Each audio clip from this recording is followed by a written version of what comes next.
Amit Shah meeting করলেন, সঙ্গে অমিত মালব্য ছিলেন। কি মিটিং হলো, কি বললেন? দেখুন, আমরা নিয়মিত সময় পলিটিক্যাল লিডারদেরকে বিভিন্ন বিষয়ে ব্রিফ করি, তো সেই বিষয়ই ছিল, ইন্টারনাল ব্যাপার, বাইরে বলার কোনো বিষয় নেই। উনি কি আসছেন বাংলা সফরে? আসার সম্ভাবনা আছে, এই মাসের শেষের দিকে ওনার আসার সম্ভাবনা আছে। দাদা, যাদবপুর নিয়ে বিভিন্ন রকমভাবে দেখেছেন বিগত কতদিন ধরে চলছে যাদবপুরের যে নিরাপত্তা, সেটা নিয়ে জনস্বার্থে একটা মামলা হয়েছিল। দ্রুত শুনানির আবেদন নাকচ করেছে কোর্ট।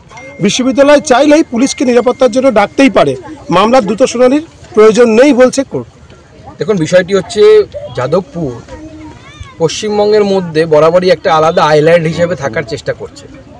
অতি বাম বিভিন্ন শক্তি সেখানে আছে, এটা অস্বীকার করার জায়গা নেই। অনেক দেশবিরোধী শক্তিও সেখানে কাজ করে এবং তার সাথে সাথে অনেক ধরনের নেশার দ্রব্যও সেখানে ব্যবহার হয়।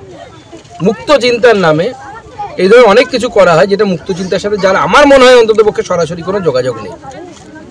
কিন্তু এই যে কোর্ট যে অবজারভেশন দিয়েছে যে চাইলেই উপাচার্য পুলিশকে ডাকতে পারে, কিন্তু কোনো উপাচার্য যাদবপুরে পুলিশ ডাকার সাহস পান না।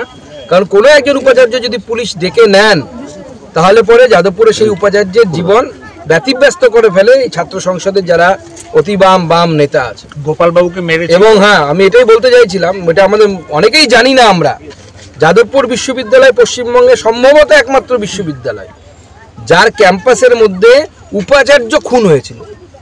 গোপাল সেন, প্রফেসর গোপাল সেন বিখ্যাত শিক্ষক ছিলেন, বিখ্যাত শিক্ষাবিদ ছিলেন। তাকে ক্যাম্পাসের মধ্যে, বিশ্ববিদ্যালয়ের মধ্যে অতি বাম ছাত্র সংগঠন একজন বিশিষ্ট ব্যক্তির ছেলে সে খুন করে আমেরিকা পালিয়ে যায়। অর্থাৎ বামপন্থী হয়ে খুন করে তার পুঁজিপতিদের সাম্রাজ্যে পালিয়ে যায়। এটাই হচ্ছে এই বামপন্থীদের রূপ।